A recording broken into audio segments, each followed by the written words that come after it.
pense que la bonne mallette du référent sûreté, c'est surtout de quoi écrire, de quoi prendre des photos, un stylo pour pas en perdre une miette et ça nous suffit. Ensuite, c'est l'échange avec notre interlocuteur et tout y est.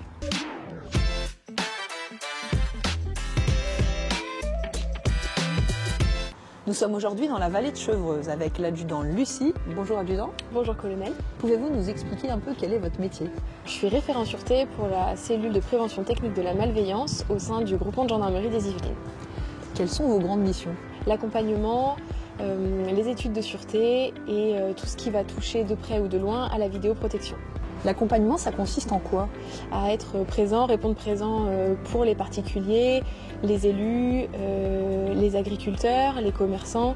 Toutes les emprises qui peuvent exister sur nos circonscriptions peuvent bénéficier de nos conseils et de notre accompagnement pour améliorer la sûreté de leur site. Concernant la vidéoprotection, vous avez aussi un appui aux élus? Tout à fait, oui. En fait, aujourd'hui, les communes s'équipent de plus en plus en vidéoprotection. Et c'est important pour eux de pouvoir, de savoir qu'ils ont des personnes sur qui s'appuyer pour avoir des conseils, notamment sur l'orientation des caméras, le bon positionnement, les démarches à faire, les aides lesquelles ils peuvent bénéficier. Enfin voilà, c'est plusieurs points sur lesquels nous on peut les accompagner dans la démarche et qui peuvent leur permettre de développer leur système de vidéoprotection communal. Est-ce que c'est le métier dont vous rêviez enfant? Non, c'est un choix qui est arrivé assez tardivement. C'est vrai que je voulais d'abord rentrer en gendarmerie pour faire la police judiciaire. Et puis après, une fois en brigade, j'ai découvert la sûreté, en tout cas la prévention, et ça m'a bien plu. Est-ce que vous avez une journée type? Oui et non, puisque chaque journée est différente, mais le matin, on essaie de se réunir avec mes deux autres camarades référents sûreté pour faire un point sur les sollicitations qu'on a eues par nos chefs. Ensuite, généralement, on va sur le terrain, chacun a ses missions en fonction des besoins et on rentre au bureau pour rédiger les différentes pièces de procédure qui sont plus administratives que judiciaires pour le coup en tant que référent sûreté. Et quel a été votre parcours pour arriver là? J'ai commencé par faire un bac littéraire. Ensuite, j'ai continué en BTS, en alternance dans le commerce.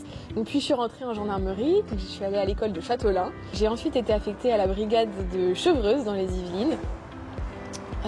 J'ai pu passer la qualification d'officier de police judiciaire et j'ai également fait la formation référent sûreté en étant en brigade. Ça m'a permis de me rapprocher de la cellule de prévention technique de la malveillance pour exercer pleinement les fonctions du référent sûreté. Quelles sont vos perspectives d'évolution dans 5 à 10 ans? Je me vois toujours dans le milieu de la sûreté parce que c'est vraiment un domaine dans lequel je m'épanouis. Demain, il y aura peut-être des postes qui n'existent pas aujourd'hui. Donc je me laisse la possibilité d'évoluer dans des domaines que je ne connais pas encore. Voilà, peut-être dans des gendarmeries spécialisées ou autres. On vous le souhaite en tout cas. Merci. Qu'est-ce que vous conseilleriez à quelqu'un qui veut faire référent sûreté de la gendarmerie? Tout d'abord de s'engager en tant que sous-officier de gendarmerie et puis après il peut passer les qualifications en interne, se former en interne pour parvenir jusqu'à la qualification de référent sûreté. C'est accessible à tous, il suffit juste d'être motivé, d'avoir une volonté de travailler dans le milieu de la prévention.